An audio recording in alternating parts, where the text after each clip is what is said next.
Shalom, selamat pagi umat yang dikasihi oleh Tuhan Yesus. Mari bersama meluangkan waktu sejenak untuk bertelut di hadapan Tuhan melalui renungan pagi Sabda Bina Umat hari Rabu tanggal 16 Agustus tahun 2023. Sebelum kita membaca dan merenungkan firman Tuhan pagi ini, mari kita memuji Tuhan dari Kidung Jemaat 457 ayat yang pertama dan kedua dengan judul Ya Tuhan Tiap Jam.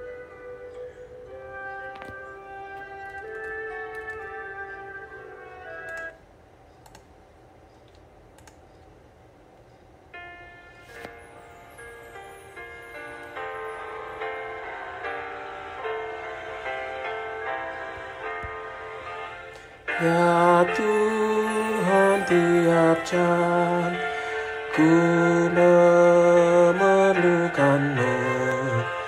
Engkaulah yang memberi sejahtera penuh. Setiap jam ya Tuhan, Dikau ku perlukan. Ku datang juru selamat, berkatilah.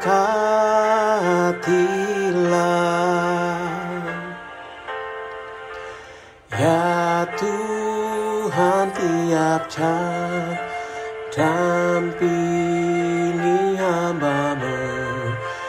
Jikalau ku dekat, enyap penggodaku. Setiap jam ya Tuhan, Dikau ku perlukan. Ku datang juru selamat, berkatilah.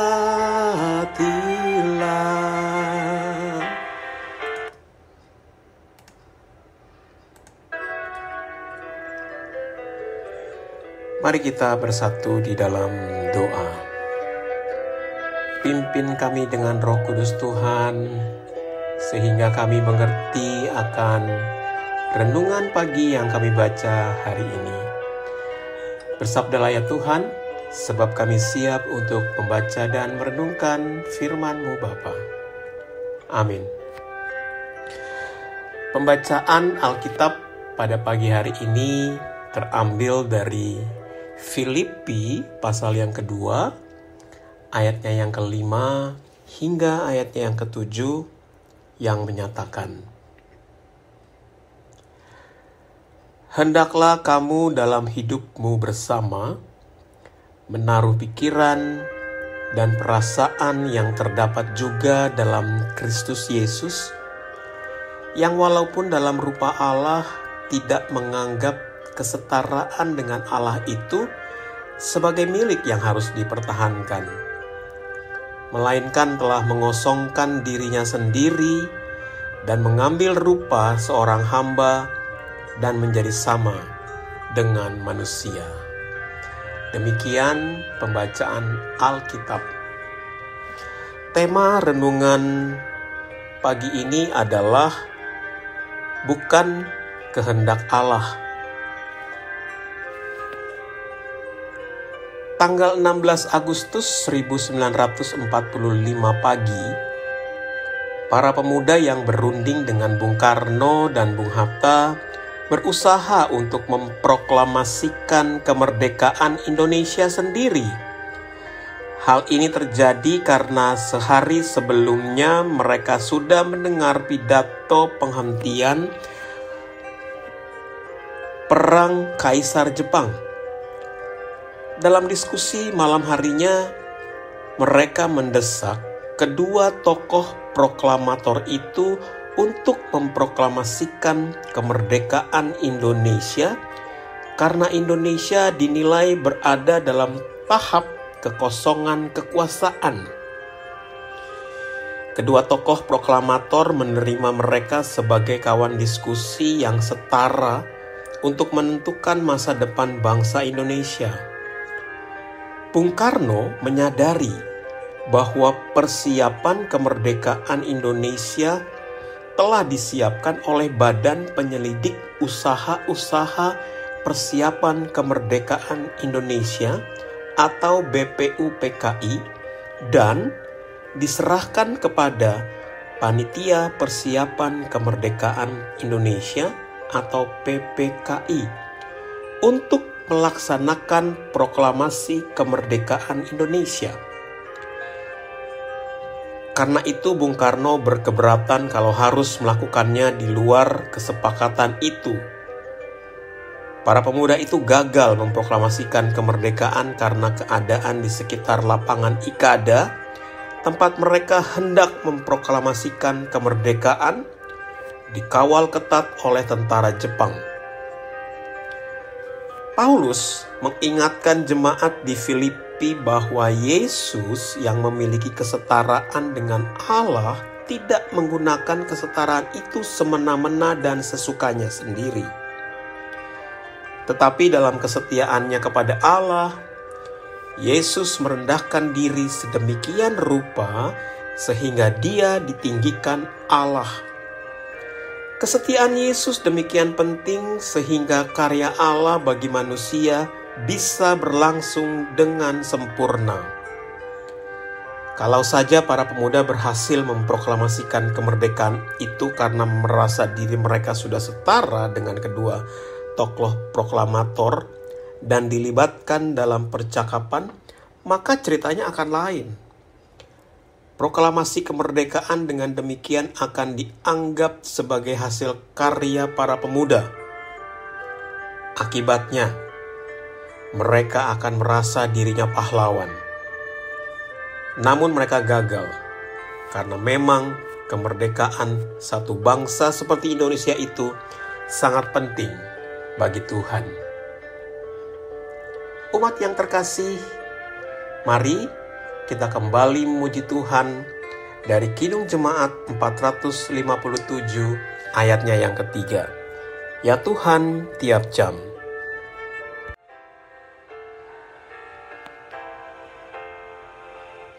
Ya Tuhan tiap jam, di suka dukaku, jikalau Tuhan percuma hidupku, setiap jam ya Tuhan, Dikau ku perlukan, ku datang juru selamat, berkatilah.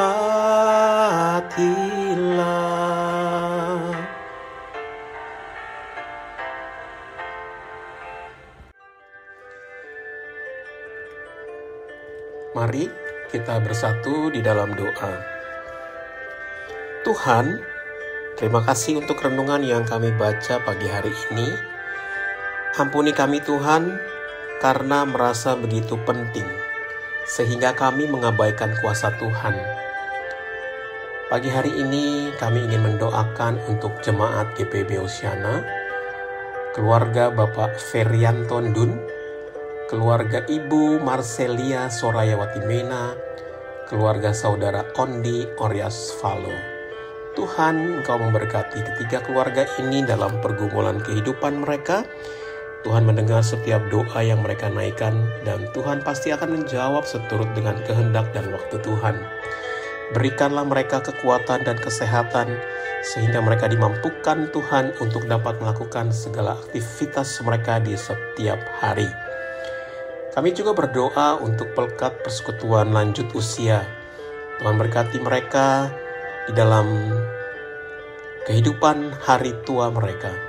Biarlah mereka senantiasa memiliki hati yang gembira, mereka memiliki kesetiaan di dalam Tuhan, terus beribadah, bersekutu di dalam Tuhan, dan Tuhan senantiasa memberkati mereka di dalam usia lanjut. Kami juga berdoa untuk anak-anak yang dalam masa pembelajaran. Berikanlah mereka semangat Tuhan untuk rajin belajar, sehingga mereka memiliki masa depan yang indah, mereka boleh menjadi teladan bagi banyak orang, dan mereka boleh memiliki hasil yang baik di dalam kehidupan mereka. Kami juga berdoa Tuhan untuk lansia, janda duda, dan yatim piatu. Tuhan, Engkau hadir di tengah kehidupan mereka, di tengah pergumulan kehidupan mereka, dan kami percaya Tuhan senantiasa menyertai dan menolong serta memberkati. Kami berdoa Tuhan untuk jemaat Tuhan yang boleh menikmati usia yang Tuhan tambahkan. Secara khusus Tuhan, kami berdoa untuk Saudara Frans Dito Renaldi Putra Winardi, dan secara khusus untuk Ibu Olivander Sabuna Amnahas yang tepat pada hari ini tanggal 16 Agustus, Tuhan tambahkan usia 1 tahun. Begitu juga kami berdoa untuk Bapak Adolf Patinama, Ibu Yosefin Pang Papilaya, adik Alfian Martinus Putra Ismau. Tuhan berkatilah jemaat Tuhan yang menikmati sebuah usia yang Tuhan anugerahkan bagi mereka. Biarlah mereka senantiasa menaikkan ungkapan syukur kepada Tuhan dan senantiasa mengandalkan Tuhan dalam kehidupan mereka. Dan Tuhan berkati di dalam kehidupan mereka hari lepas hari. Terima kasih Tuhan Yesus. Inilah doa dan harap kami yang kami serahkan di dalam nama Bapa, Putra, dan Roh Kudus. Amin. Demikian renungan Sabda Bina Umat hari ini. Selamat beraktivitas. Tuhan Yesus memberkati.